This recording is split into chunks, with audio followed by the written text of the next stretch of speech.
कभी आपने सोचा है, जब कोई शादीशुदा व्यक्ति किसी और के साथ संबंध बनाता है, तो क्या यह सिर्फ एक भावनात्मक गलती होती है, या फिर इसके पीछे कोई गहरा कर्म और आध्यात्मिक कारण भी होता है? आज के समय में एक्स्ट्रामैरिटल अफेयर के मामले तेजी से बढ़ रहे हैं। लोग इसे कभी प्यार, कभी कमजोरी और कभी परिस्थितियों का परिणाम कह देते हैं। लेकिन अगर हम शास्त्रों की दृष्टि से देखें, तो यह केवल एक सामाजिक गलती नहीं है।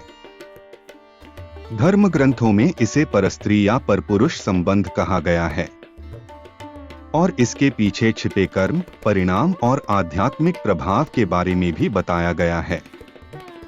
तो आइए समझते हैं, शास्त्रों के अनुसार एक्स्ट्रामैरिटल अफेयर क्या है और इसके पीछे कौन से कर्म और परिणाम छिपे होते हैं। वह केवल एक सामाजिक व्यवस्था नहीं, बल्कि एक पवित्र धर्म संस्कार माना गया है। जब दो व्यक्ति विवाह बंधन में बंधते हैं, तो वे केवल साथ रहने का वचन नहीं देते, बल्कि निष्ठा, विश्वास और धर्म का पालन करने का संकल्प भी लेते हैं। इसलिए शास्त्रों में पति पत्नी के संबंध को अत्यंत पवित्र और मर्यादित बताया गया है। मनुस्मृति में कहा गया है कि विवाह के बाद किसी अन्य स्त्री या पुरुष के साथ शारीरिक या भावनात्मक संबंध बनाना अधर्म की श्रेणी में आता है। इसे परस्त्री गमन कहा गया है। यह केवल व्यक्तिगत गलती नहीं मानी जाती, बल्कि ऐसा कर्म व्यक्ति के धर्म, चरित्र और सामाजिक प्रतिष्ठा को भी प्रभावित करता है। शास्त्रों के अनुसार जब कोई व्यक्ति विवाह के बाद किसी दूसरे के साथ संबंध बनाता है, तो वह अपने जीवनसाथी के विश्वास को तोड़ता है। इस विश्वासघात का प्रभाव केवल दो लोगों तक सीमित नहीं रहता, बल्कि पूरा परिवार, समाज और आने वाली पीढ़ियां भी इससे प्रभावित होती हैं। यही कारण है कि मनुस्मृति में ऐसे कर्म को पुण्यनाशक और पाप को बढ़ाने वाला बताया गया है। पराई स्त्री या पराये पुरुष से संबंध रखने वाला मनुष्य धीरे धीरे अपने धर्म, सम्मान और आत्मिक शुद्धता को खो देता है। इसलिए शास्त्रों में दाम्पत्य जीवन में निष्ठा और संयम को सबसे बड़ा धर्म माना गया है। महाभारत के अनुसार पति और पत्नी का संबंध केवल सामाजिक समझौता नहीं, बल्कि एक पवित्र जिम्मेदारी माना गया है। जब दो लोग विवाह करते हैं, तो वे एक दूसरे के प्रति निष्ठा, सम्मान और विश्वास बनाए रखने का व्रत लेते हैं। महाभारत के कई प्रसंगों में यह समझाया गया है कि परस्त्री या परपुरुष संबंध केवल व्यक्तिगत गलती नहीं, बल्कि विश्वासघात है। जब कोई व्यक्ति ऐसा करता है, तो वह अपने जीवन साथी के भरोसे को तोड़ देता है। इसका प्रभाव केवल पति पत्नी तक सीमित नहीं रहता, बल्कि पूरे परिवार में कलह, दुख और मानसिक अशांति को जन्म देता है। इसी तरह भगवद गीता में भी मनुष्य को अपनी इच्छाओं और इंद्रियों पर नियंत्रण रखने का उपदेश दिया गया है। गीता बताती है कि इच्छाएं मन में उत्पन्न होना स्वाभाविक है, लेकिन मनुष्य का धर्म है कि वह संयम और विवेक से उन्हें नियंत्रित करे। शास्त्रों के अनुसार जब व्यक्ति अपनी वासनाओं के वश में होकर गलत संबंध बनाता है, तो उसका कर्मफल भारी हो जाता है। ऐसे कर्म से परिवार की मर्यादा टूटती है, और कई बार यह पूरे कुल के सम्मान और स्थिरता को प्रभावित कर सकता है। इसलिए धर्म ग्रंथ दाम्पत्य जीवन में निष्ठा, संयम और आत्मसंयम को अत्यंत आवश्यक मानते हैं। गरुड़ पुराण में मानव जीवन के कर्म, पाप, पुण्य और मृत्यु के बाद मिलने वाले परिणामों के बारे में विस्तार से बताया गया है। इस ग्रंथ में विवाह को एक पवित्र संस्कार माना गया है, जिसमें पति और पत्नी एक दूसरे के प्रति निष्ठा और मर्यादा निभाने का वचन देते हैं। इसलिए शास्त्रों में दाम्पत्य संबंध को अत्यंत पवित्र और जिम्मेदारीपूर्ण माना गया है। गरुड़ पुराण के अनुसार जब कोई व्यक्ति विवाह के बाद किसी अन्य स्त्री या पुरुष के साथ संबंध बनाता है, तो यह केवल नैतिक गलती नहीं, बल्कि गंभीर पाप माना जाता है। इसे विवाह की पवित्रता और विश्वास का अपमान समझा गया है। ऐसा कर्म व्यक्ति के पुण्य को कम करता है और पाप को बढ़ाता है, जिसके कारण जीवन में भी अनेक प्रकार की परेशानियां और अशांति उत्पन्न हो सकती है। इस ग्रंथ में यह भी कहा गया है, जो व्यक्ति बार बार ऐसे अधर्मपूर्ण कर्म करता है, उसे मृत्यु के बाद अपने कर्मों का कठोर फल भोगना पड़ता है।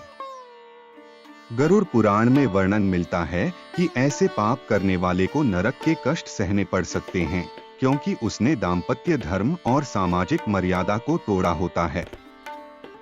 इसलिए शास्त्रों का संदेश स्पष्ट है कि विवाह केवल साथ रहने का संबंध नहीं, बल्कि विश्वास, संयम और धर्म पालन का व्रत है, जिसे पूरी निष्ठा से निभाना ही सच्चा धर्म माना गया है।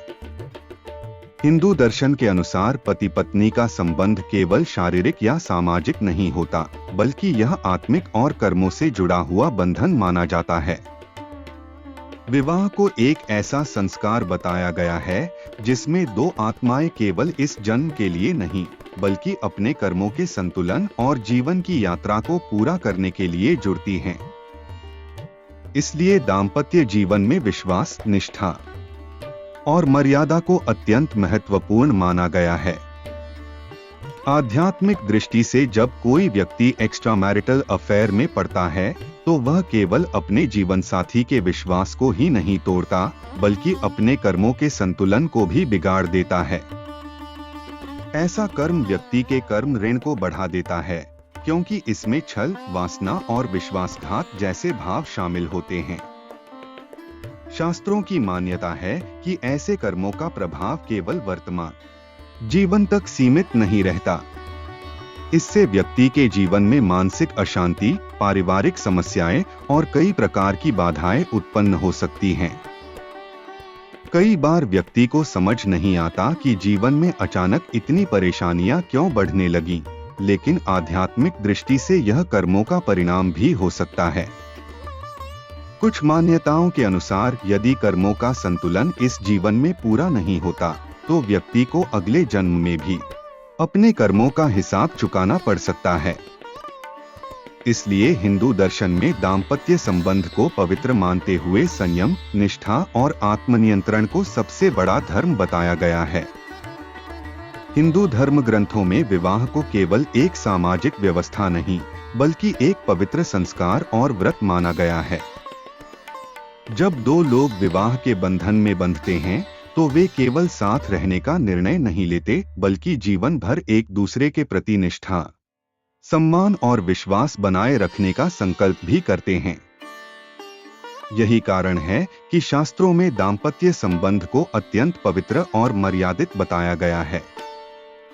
पति और पत्नी का धर्म केवल घर परिवार चलाना नहीं होता, बल्कि एक दूसरे के सुख दुख में साथ देना, विश्वास बनाए रखना और जीवन की हर परिस्थिति में धैर्य और समझदारी से संबंध को निभाना भी होता है।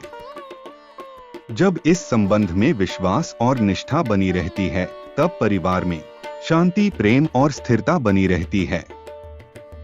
लेकिन जब कोई व्यक्ति विवाह के बाद किसी अन्य स्त्री या पुरुष के साथ संबंध बनाता है, तो इसे शास्त्रों में परस्त्री या परपुरुष संबंध कहा गया है। धर्म ग्रंथों के अनुसार यह कर्म अधर्म और पाप की श्रेणी में आता है, क्योंकि इससे विश्वास टूटता है, परिवार की मर्यादा प्रभावित होती है और समाज में भी नकारात्मक प्रभाव पड़ता है। तो शास्त्रों का संदेश बिल्कुल स्पष्ट है। विवाह केवल दो लोगों का साथ नहीं है, यह विश्वास, कर्म और आत्मिक बंधन का संबंध है। इसीलिए हमारे धर्म ग्रंथ हमें बार बार याद दिलाते हैं कि संयम, निष्ठा और मर्यादा ही दाम्पत्य जीवन की असली शक्ति है।